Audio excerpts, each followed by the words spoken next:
So hi! Welcome and welcome back to my YouTube channel, and for today's tutorial, ituturo ko sa inyo kung paano nga ba i-link or mag-link ng GCash card sa ating GCash app.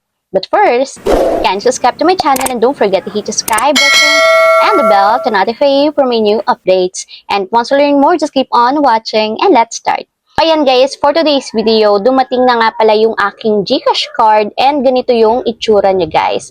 So in-order ko siya and na-receive ko siya dito sa aking mismong bahay. So sa GCash app ko lang siya in-order and upon 1 week, dumating din yung aking GCash Visa card. So para ma-link naman guys ito sa ating GCash app, ang gagawin lang natin is i-open muna natin yung ating GCash app. And ayan guys, pagka-open ng ating GCash app o yung ating GCash account, itatap lang natin dito sa pinakang homepage is yung card. So tap lang natin to guys. And after yung matap, ganito yung lalabas. So scroll up lang natin. And dito guys, hanapin nyo yung link my card. So ito yung itatap natin. So tap natin yung okay. So dito guys, may magsasend na OTP code sa ating GCash number. So yung ilalagay natin sa blank spaces. So ayan, submit lang natin yung OTP. And ayan guys, after nyan, ganito yung lalabas. So dito, ilalagay lang natin yung card information na na-receive natin.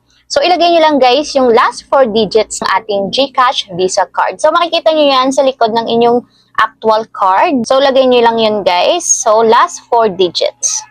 And sa next column naman guys is yung virtual account number. So yung virtual account number guys is makikita nyo din sa likod ng inyong GCash Visa card. So yun yung 12-digit number. So lagay lang natin. So ayan guys, after nyo malagay yung virtual account number, tap na natin yung next. So processing na yung ating GCash number. So may nag-text guys, so check natin yung text message. So nakalagay is, your GCash card has been successfully linked to your account. So, ayan guys, may nag-text sa atin na nalink na daw yung ating GCash card. And dito guys, kailangan nating mag-create or mag-nominate ng 6-digit PIN para sa ating GCash Visa card once na mag-withdraw tayo or kapag magpa-purchase tayo ng mga products. So, mag-create lang tayo guys ng 6-digit PIN. So, para din tong mga ATM card guys. So, kailangan natin ng PIN sa ating GCash Visa card. So, ayan guys, after yung malagay yung 6-digit PIN, so confirm lang natin dito sa baba, lagay ulit natin or i-retype ulit natin yung PIN na ginawa natin. And ayan guys, after yung makapag-create ng PIN, tap na natin yung next. And ayan guys, set card PIN successful. So, nakapag-create na tayo ng PIN. And congratulations, you have set the card PIN of your GCash card. So, pwede na natin guys gamitin yung ating GCash Visa card sa pag-withdraw or sa pag-purchase gamit yung ating GCash card. So, tap natin guys yung okay.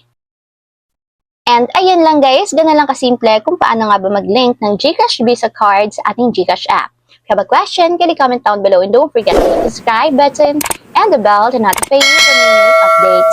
And thank you for watching! Living life every day